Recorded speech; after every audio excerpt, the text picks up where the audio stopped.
시간에는 안개라고 하는 주제를 가지고 주의 말씀을 함께 듣도록 하겠습니다.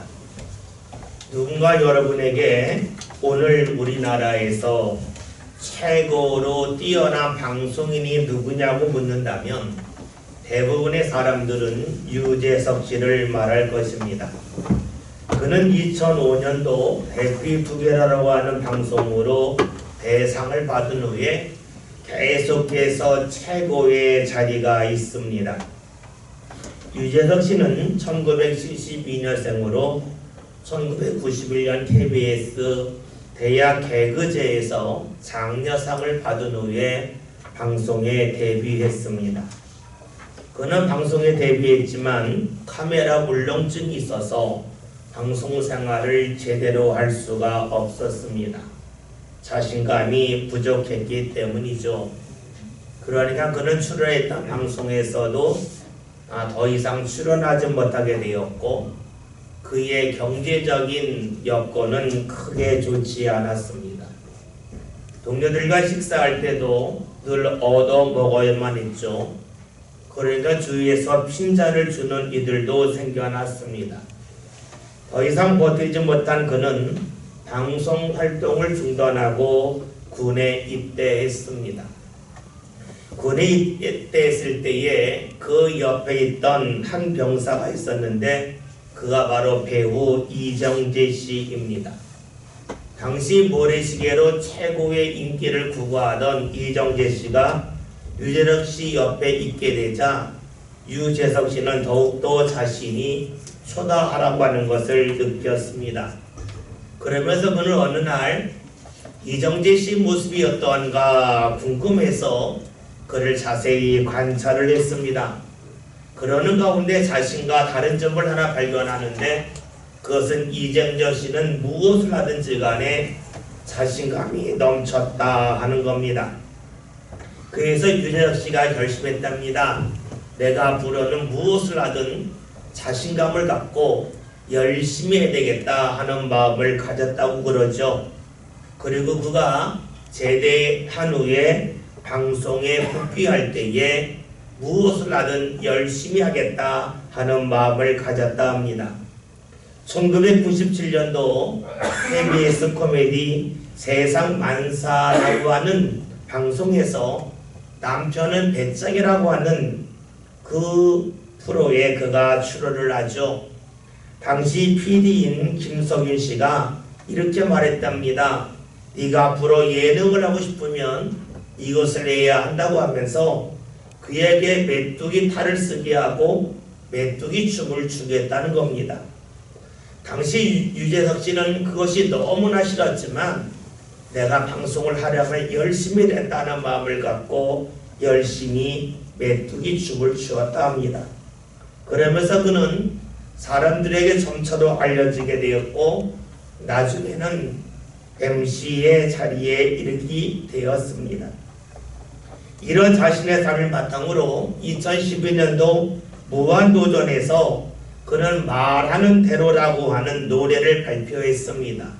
이적 씨와 함께 같이 작사한 곡인데 이 노래는 이러합니다.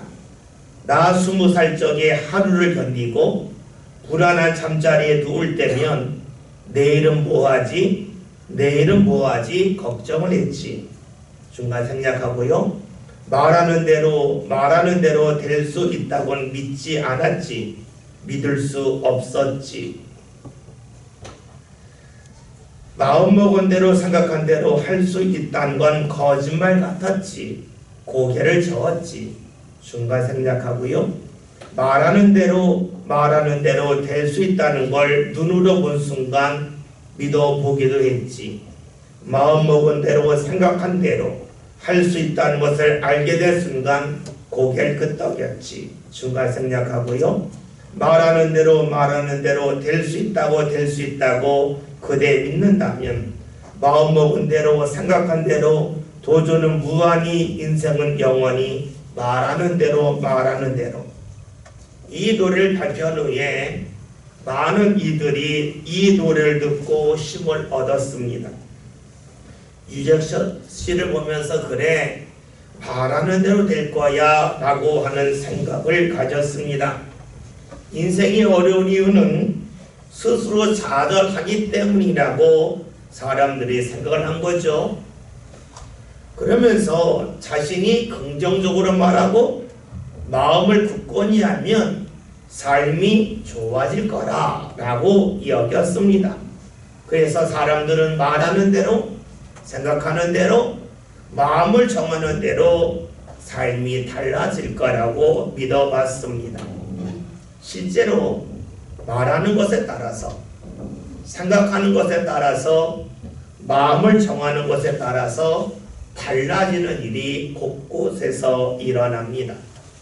그 대표적인 것이 플라시보 효과입니다. 플라시보 효과를 우리나라 말로 하면 위약 효과입니다. 예를 들어서 만성으로 두통에 시달리는 사람이 있는데 이 사람에게 영양제를 주면서 새로 나온 특효약인데 이 약을 먹으면 당신의 두통이 사라질 거라고 권위 있는 의사가 말해주면 그 약을 먹은 환자가 두통에서 벗어난다는 겁니다. 약효는 없는데 이 약을 먹으면 내가 좋아질 거라는 믿음이 생기면 우리 뇌에서 도파민이 막 생성이 되면서 건강해진다 하는 것이죠. 많은 이들이 이 플라시보 효과를 경험하고 있습니다. 그러니까 사람들이 유재석 씨의 말대로 말하는 대로 생각하는 대로 마음먹은 대로 우리의 삶이 얼마든지 달라질 수 있다고 생각을 하지요. 그렇기에 우리의 마음을 잘 가다듬는 것이 내 삶 가운데 가장 중요한 일이라고 말을 합니다. 이것이 발전하면 사람들은 이런 말 하죠. 세상의 중심은 다른 데 있지 않고 바로 나 자신이라고 말합니다. 내 말에 따라서 내 생각과 마음에 따라서 삶이 달라진다고 믿기 때문입니다. 사람들이 이렇게 나 자신이 세상의 중심이 되는 것을 좋아합니다. 그래서 유재석 씨가 노래한 대로 말하는 대로 내 인생이 달라질 거라고 기대를 합니다. 이런 사람들이 오늘날 점차로 늘어나고 있지요. 이렇게 내가 내 삶의 중심이 되면서 일어나는 일이 있습니다. 그것은 하나님을 중심에 두지 않더라 하는 것입니다. 오늘날 기독교 인구가 급격하게 줄어들고 있습니다. 왜 그럴까요? 유재석 씨가 노래한 대로 많은 사람들은 내가 말하는 대로, 내가 생각하는 대로, 내가 마음을 정하는 대로 내 인생이 달라질 거라고 믿기 때문이죠. 그러려면 굳이 하나님을 믿을 필요가 없다 하는 것입니다. 이렇게 세상의 중심을 하나님에게 두지 않고 자신에게 두고 싶은 욕망은 오늘날 많은 사람들에게 있습니다. 그런데 이런 모습이 과연 현대인들에게만 있는 모습이겠습니까? 결코 그렇지 않습니다. 놀랍게도 성경을 보면 그런 사람들이 많이 등장합니다. 그 대표적인 사람이 여로보암입니다. 여로보암이 누구입니까? 아마 여러분들 중에서 여로보암 하면 낯설게 들리는 분도 적지 않을 것입니다. 우리가 교회 다니지 않고 성경을 잘 몰라도 성경에 나와 있는 유명한 왕 두 명은 알고 있죠. 다윗 왕과 솔로몬 왕입니다. 다윗은 골리앗과 싸워 승리한 사람이고 솔로몬은 지혜의 왕임을 익히 잘 알고 있습니다. 다윗과 솔로몬이 이스라엘의 왕이었을 때에 이스라엘은 최고의 전성기를 누립니다. 다윗은 전쟁을 통해서 영토를 크게 확장시켰습니다. 솔로몬은 지혜의 왕이라서 이웃 나라와 관계를 잘 맺으면서 무역을 활성화시켜서 막대한 무역의 이익을 통하여 큰 부를 누리게 했습니다. 그런데 솔로몬이 죽은 후에 이스라엘은 문제가 크게 생깁니다. 솔로몬이 죽은 후에 국제 정세가 크게 달라지면서 솔로몬 때와는 다른 무역 여건이었습니다. 자연스럽게 무역은 쇠퇴하였고 자연스럽게 이스라엘이 얻는 부는 줄어들었습니다. 그러나 사람들은 이렇게 무역이 쇠퇴하면서 경제적으로 어려움에 시달렸지만 솔로몬의 뒤를 이은 왕은 솔로몬 때처럼 살기를 원했습니다. 국가의 이익은 늘어나지 않고 오히려 줄어들었지만 과거에 누렸던 그런 화려한 모습으로 살기를 원했죠. 그래서 솔로몬이 죽은 후에 백성들이 와서 이제 예전만큼 무역이 되지 않으니까 세금을 깎아달라고 말을 합니다. 그러나 솔로몬의 아들은 안 된다. 예전처럼 세금을 내라라고 말합니다. 수입이 줄었지만 똑같이 세금을 내라고 그러죠. 그러니까 이스라엘 사람들 중에서 반기를 드는 사람이 생깁니다. 이스라엘이 12지파로 나눠져 있는데 그 중에서 10지파가 솔로몬의 아들에게 반기를 들어요. 이 반기를 들 때에 주동적으로 나선 사람이 바로 여로보암입니다. 그래서 이스라엘이 남과 북으로 갈라지죠. 북쪽을 이스라엘이라고 말하고 남쪽을 유다라고 말하는데 남쪽에는 2지파가 있고 북쪽에는 10지파가 한 나라를 이루었습니다. 그러니까 여로보암은 북쪽 이스라엘의 초대 왕이라고 말할 수가 있겠죠. 그가 왕이 된 후에 나라를 빠르게 정비합니다. 먼저 세겜이라고 하는 도시를 수도로 세웁니다. 그리고 나서 한 일이 무엇이냐면 이스라엘에 있는 땅 중에서 단과 베델에 금송아지를 세워놓고 여기서 하나님 앞에 예배하자고 그럽니다. 왜 그러냐면 당시 이스라엘의 성전은 예루살렘에 있었는데 예루살렘은 유다 땅에 속해 있었기 때문입니다. 그러니까 북쪽 사람들이 예배하기 위하여 남쪽에 있는 유다에 있는 예루살렘에 간다면 마음이 그리로 움직일 것이고 그렇게 되면 나라를 통치하기 어려울 거라고 여겼기 때문입니다.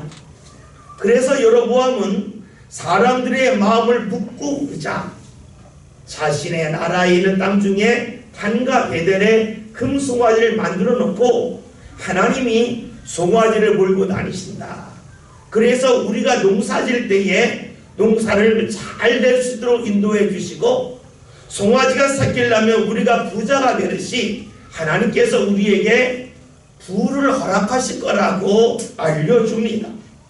그러니까 사람들이 여로보암의 말을 듣고 단과 베델에서 하나님 앞에 예배한다고 했습니다.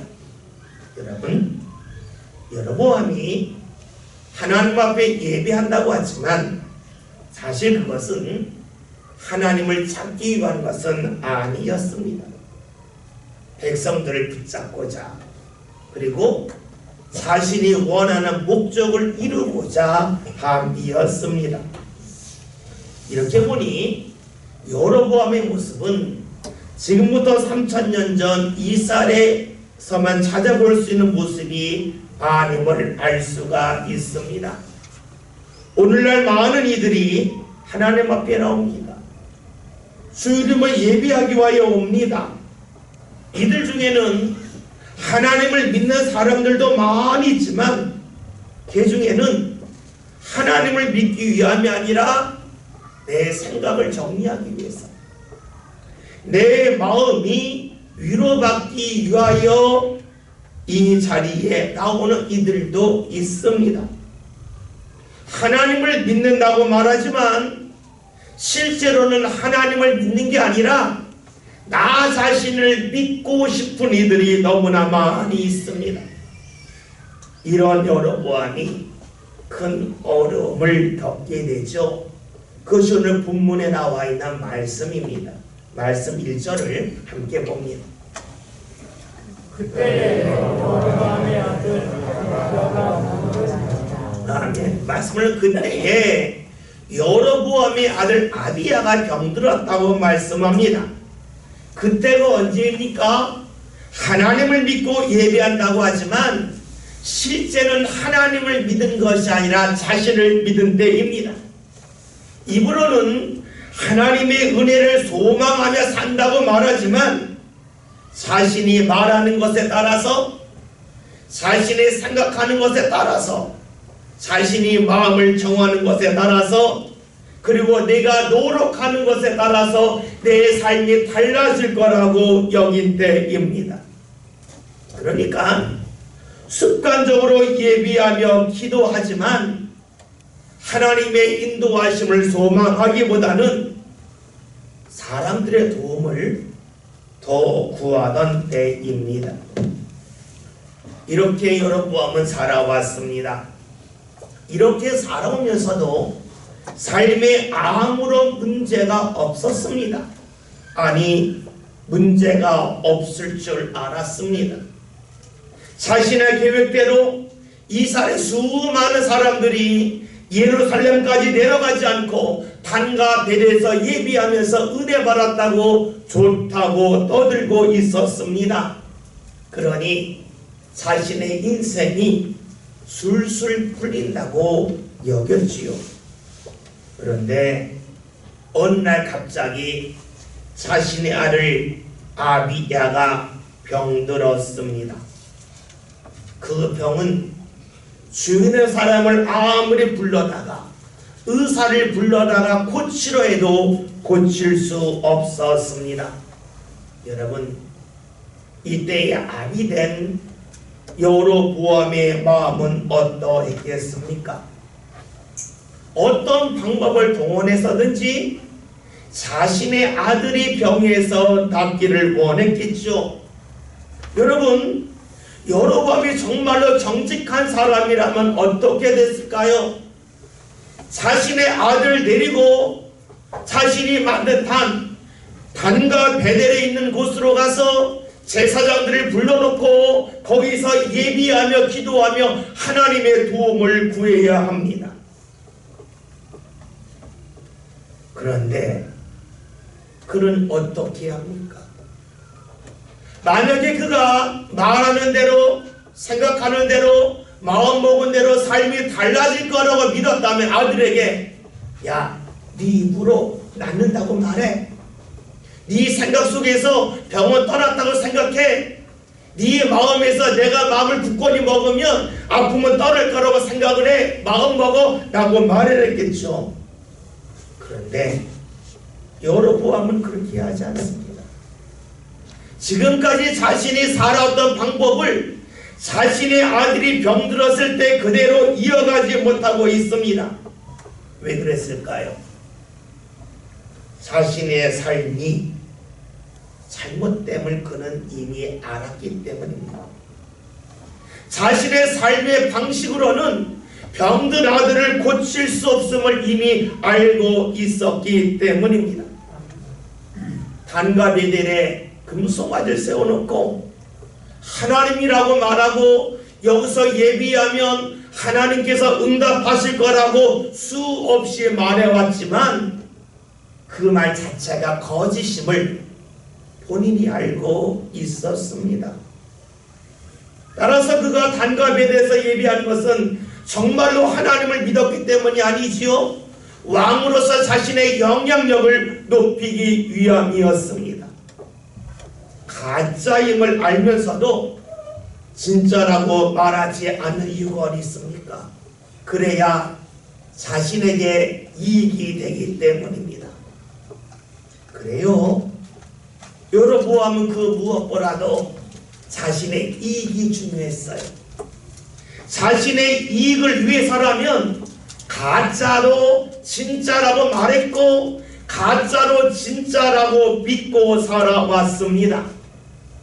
때로는 이렇게 살면 안 되는데 하는 것을 알았지만 자신의 이익을 위해서 슬쩍 눈 감고 모른 척 했습니다.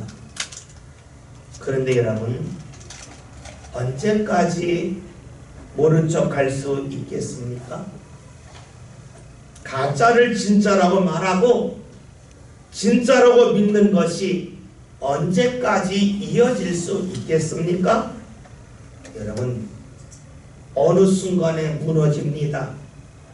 언제입니까? 자신의 아들 아비야가 병들었을 때입니다. 다시 말하면 가짜가 통할 때도 있지만 가짜로 문제를 해결할 수 없을 때에, 즉 가짜의 한계가 드러날 때에 자신의 삶이 무너졌다고 하는 것을 알게 되지요. 만약에 아비야가 병들지 않았다면 여로보암은 계속해서 가짜의 신앙을 붙잡았을 겁니다.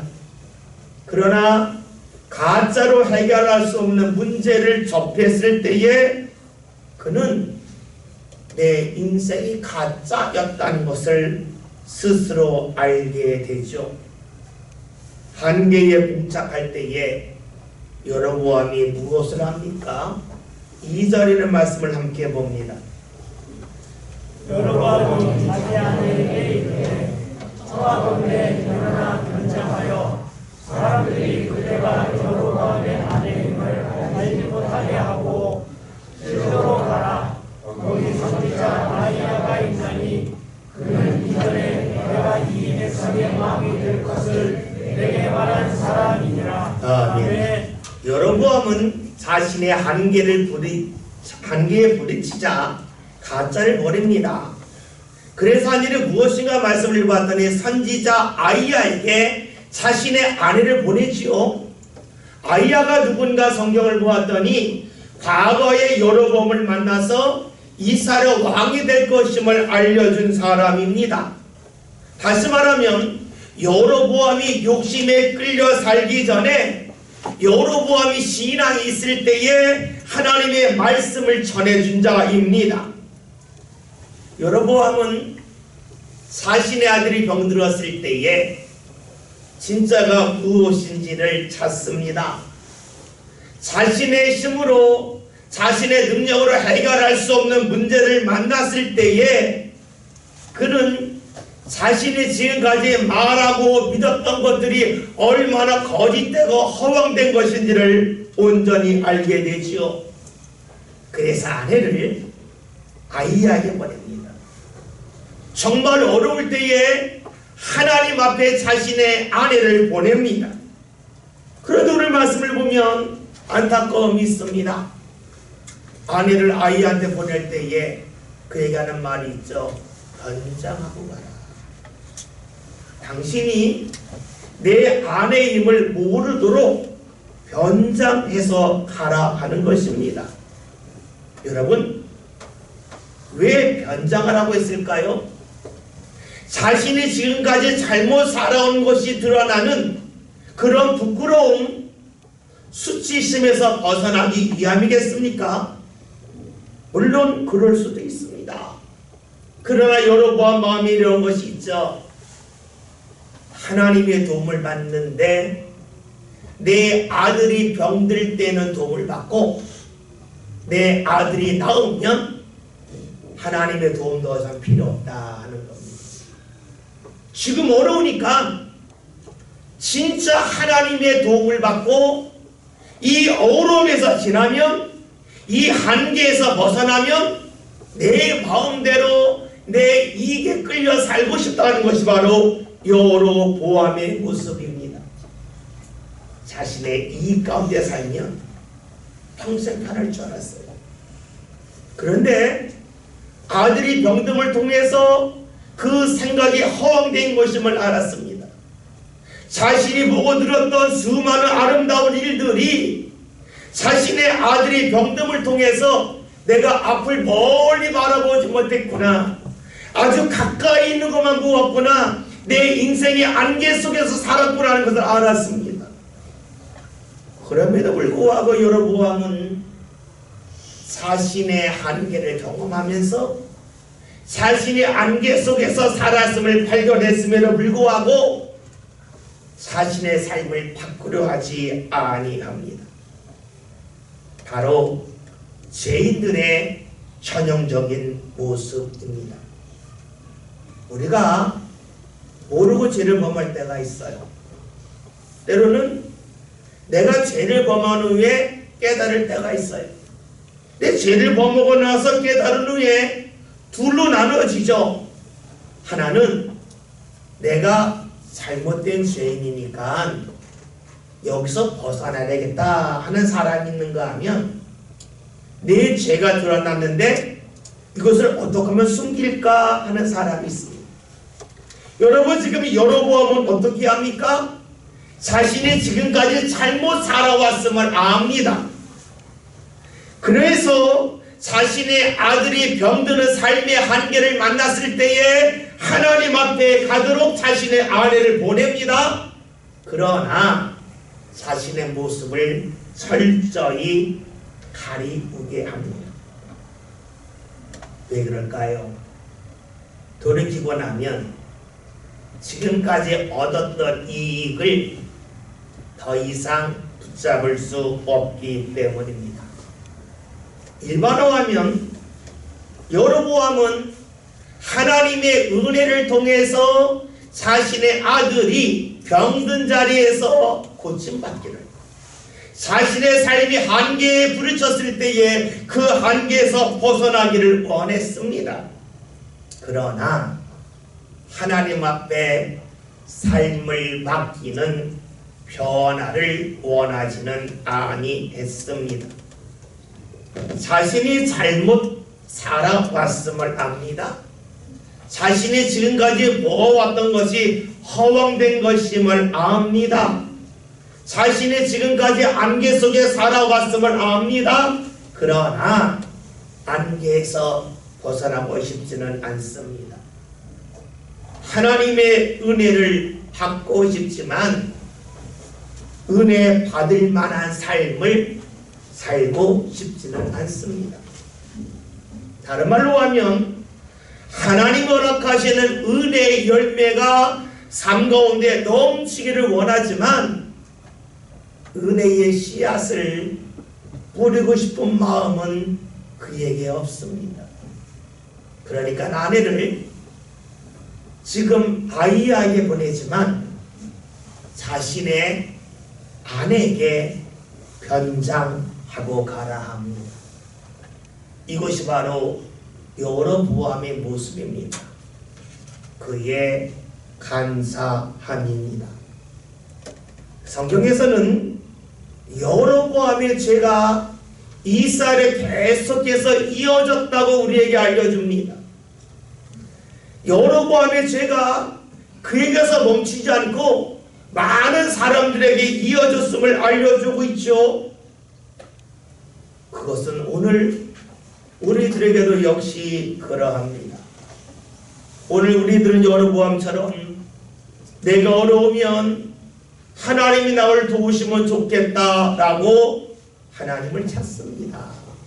그러나 어려움에서 벗어나는 순간 다시금 하나님을 찾는 것이 아니라 내가 지금까지 누리며 살아왔던 내 삶의 방법을 다시금 붙잡기를 원하고 있습니다.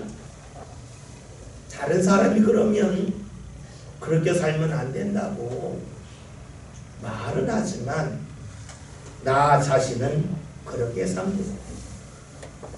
그렇게 살면서 이렇게 사는 것은 올바른 게 아니야 알아요. 알지만 내 변화를 추구하지는 않습니다. 여러분 그렇잖아요.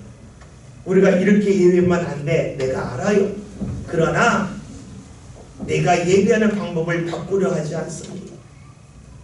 내가 하나님 앞에 이렇게 기도하지 아니하면서 하나님이 은혜 구하는 것은 허황된 일이 알아요. 그러나 은혜가 넘치길 원하면서도 기도하지는 않아요. 열매는 원하지만 씨앗을 뿌리려 하지 아니합니다. 이것이 바로 변장입니다.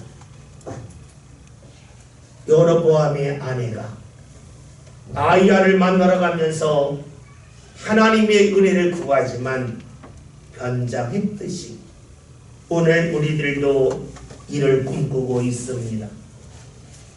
우리의 삶에 한계가 있으면 그 한계 속에서 내가 잘못 살아왔구나, 내가 지금까지 보고왔던 것은 제대로 본 것이 아니고 안개 속에서 보고 살아왔구나 하는 것을 깨달으면서 하나님 앞에 내 삶을 맡기면 좋으련만 그러하지 않습니다. 하나님의 도움을 원하는데 하나님을 원하지는 아니합니다. 내 삶을 이어가기를 원했기 때문이죠. 그러면 여러분, 이러한 여로보암의 전략이 통했겠습니까? 우리가 성경을 다 읽진 않았지만 오늘 읽은 말씀 이하의 말씀을 쭉 보면 하나님은 아이야에게 여로보암의 아내가 변장하고 옴을 알게 하셨습니다. 그리고 여로보암이 원하는 대로 그의 아들이 낫도록 하지 아니하셨고 그의 아들을 죽음에 이르게 하셨습니다. 왜 그랬을까요? 하나님의 은혜를 구하지만 하나님을 만나려 하지 않았기 때문입니다. 하나님이 주시는 것은 좋아하지만 하나님을 좋아하지 않았기 때문이죠. 하나님은 그런 여로보암에게 그가 원했던 것을 허락하지 아니하셨습니다. 우리 여기서 한 가지 질문할 것이 있습니다. 만약에 여로보암이 자신의 아들이 병들었을 때에 자신이 한계를 경험했을 때에 자기가 지금까지 안개 속에서 살아왔음을 깨달았을 때에 이것을 뉘우치고 하나님 앞에 온전히 나아갔다면 하나님이 어떻게 하셨을까요? 하나님의 은혜를 구하는 데서 멈추지 않고 하나님을 정말로 삶 가운데 만나기를 원했다면 하나님이 어떻게 하셨을까요? 우리는 그 답을 너무 잘 알고 있습니다. 하나님은 우리가 하나님의 은혜만을 구하는 사람, 하나님을 이용만 하려고 하는 사람이 되지 아니하고 우리의 삶 전체를 하나님께 맡기며 나아간다면 주님께서는 우리를 받아주시고 품어주시는 분이기 때문입니다. 오늘 우리는 말씀을 보면서 여로보암의 모습 속에서 우리를 보게 됩니다. 그러게 오늘 말씀을 읽으면서 우리 마음이 상당히 불편합니다. 알면서도 깨달았음에도 불구하고 우리는 하나님을 이용만 하려 한다는 겁니다. 내가 무엇을 해야 할지 압니다. 그러나 나의 이익을 위하여, 나의 편리함을 위하여 아는 것을 일부러 모른 척합니다. 끊임없이 내 마음을 덮고 내 중심을 덮고 변장하려 하고 있습니다. 주님이 오늘 우리에게 원하시는 것은 아주 간단합니다. 너 알지 않냐? 네가 지금 거짓된 거 믿고 있으면 너 알지 않냐? 네가 말하는 것이 잘못됐다고 하는 것을 너 스스로 알지 않냐? 네가 구하는 것이 얼마나 허황된 것인지 너 알지 않냐? 안다면 나를 만나라. 내 앞에 오라고 주께서 말씀하지 아니하시겠습니까?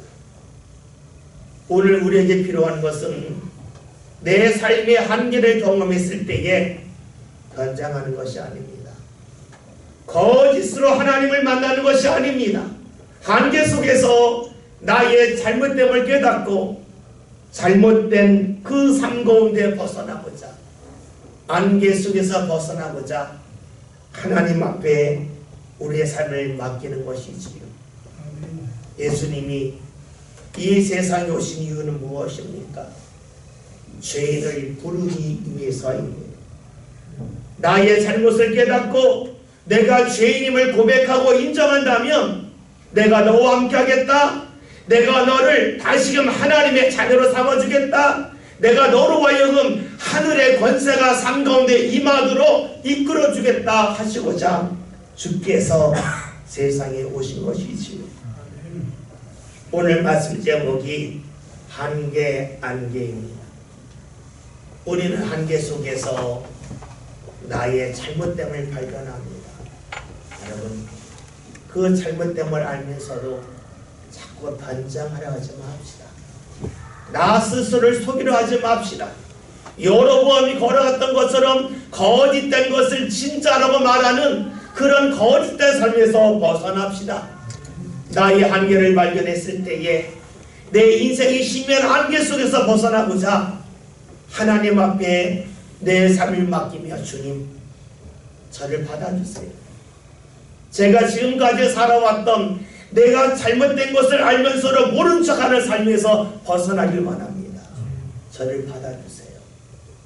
이러한 믿음의 고백이 저와 여러분의 고백이 되는 가운데 하나님의 은혜만을 구하는 삶이 아니요, 하나님을 만나는 삶, 하나님이 함께하는 삶이 바로 저와 여러분의 삶이 될 수 있기를 주의 이름으로 기원드립니다.